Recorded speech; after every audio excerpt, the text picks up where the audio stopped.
All right, welcome to the Explainer. Today, we are diving deep, and I mean literally deep.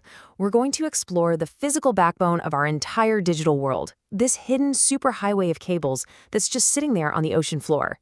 Just look at this number, 99%. Think about what that means.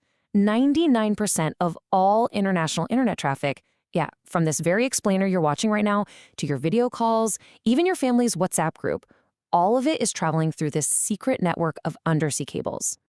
And here's the crazy part. This whole system is surprisingly fragile. I mean, this quote says it all, right?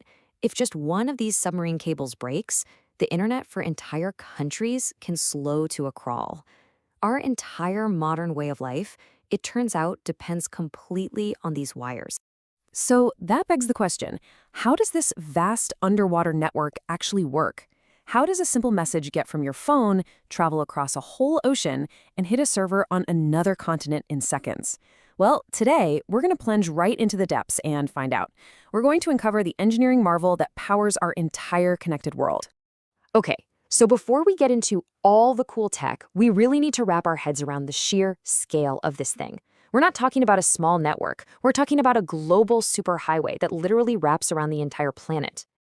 So what exactly is this network carrying? Well, essentially, everything. We're talking international phone calls, your cloud backups, all those Netflix shows you're streaming, and yeah, even the trillions of dollars zipping around the global financial markets every single day.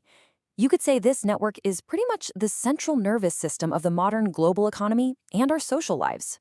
Now, I know what you might be thinking. Hey, what about satellites? Like Starlink? And you're right, they're absolutely crucial, especially for remote areas. But for now, and for the foreseeable future, cables are just way cheaper, way faster, and way more efficient for moving massive, massive amounts of data. When you talk about sheer capacity, it's not even a competition. And get this, $300 to $400 million, that's the typical price tag to lay just one of these cables across an ocean. It's a staggering investment, right? Especially when you find out that most of these cables, they're only about as thick as a garden hose. So how in the world can something so thin carry so much information? It sounds like magic, but it's not. It's physics. Specifically, it's all about the physics of light. Let's break down how it works. Okay, so it all starts with this fundamental property of light called refraction. You've definitely seen this before. You stick a pencil in a glass of water, and it looks like it's bent, right? That's just light changing speed and direction as it moves from the water into the air. And believe it or not, that simple little principle, it's the key to this whole thing. So optical fibers harness this principle in a really brilliant way. Take a look here. At a low angle, the light just passes through and bends a little. But as you increase that angle, you eventually hit something called the critical angle. And once you go past that point, the light doesn't escape at all. It just reflects perfectly back inside. It's called total internal reflection, and that's the secret sauce. It's how we trap a beam of light and force it to just bounce along the inside of a cable for thousands of kilometers without ever getting out. Okay, so you have this incredibly delicate fiber. How do you protect it at the bottom of the ocean? Well, you give it a multi-layered suit of armor. Right at the very core, you've got those optical fibers, each as thin as a human hair. They're cushioned in a special gel, then reinforced with steel wires for strength, powered by a copper conductor, and then the whole thing is wrapped in a super tough, waterproof plastic sheath. It's an amazing piece of engineering. All right, so we've got the cable, we understand the physics. Now let's follow the data. Let's see how your information makes this incredible journey from one continent all the way to another.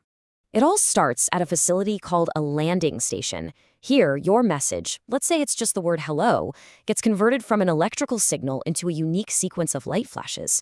Think of it like Morse code, but with light. A flash could be a 1, and no flash could be a 0. These pulses of light are then beamed into the fiber optic cable, ready to race across the ocean at nearly the speed of light. But here's the thing, even a light signal starts to fade after traveling for thousands of kilometers. So to keep that signal strong and clear, they install these things called repeaters all along the cable, right there on the ocean floor. They basically act like little booster stations. They'll grab that faint signal, amplify it, and then shoot it back out on its way with renewed strength. Now, the journey of the cable itself, from the factory all the way to the bottom of the ocean, that's another amazing feat of engineering and just meticulous planning. Yeah, the process is it's incredibly meticulous. First, you've got teams that spend up to a whole year just surveying the seabed to find the absolute safest route.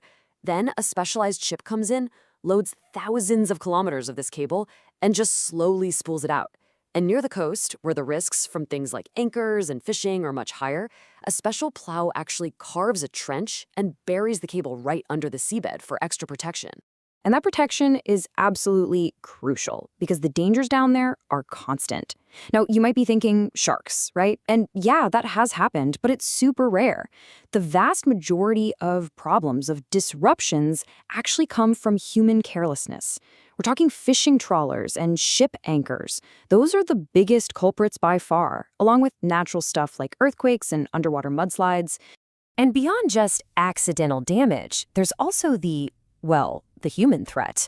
As the Edward Snowden revelation showed the world, these cables aren't just technological marvels. They're also critical points of geopolitical tension. They're used for intelligence gathering. You could almost think of it as a silent battlefield lying on the ocean floor. So that leads to a pretty important question. Who actually owns this critical infrastructure that we all rely on every single day? And what does the future hold for it? Well, historically, it was the big telecom giants, like AT&T, who were the primary owners. But if you look at this chart, you can see a major shift happening. The bars here show the total length of cable owned. And while the telecoms are still huge players, look who's jumping in. The biggest new investors are the big tech companies. We're talking Google, Meta, Amazon. They're now building their own private networks just to handle the absolutely massive global demand for their services. And believe me, they are not slowing down. We're seeing massive new projects being launched all the time. For instance, Google and Meta's Apricot cable is coming online this year. And then there's the To Africa project, which is going to be the longest cable ever built, connecting 33 different nations. So yeah, the future is very, very much undersea. So when you boil it all down, the crucial point is this. Every single time you connect with someone online, every video you watch, every message you send, you are literally sending a beam of light flashing through a tiny strand of glass at the bottom of the ocean. It's this invisible underwater world that makes our entire connected digital life even possible.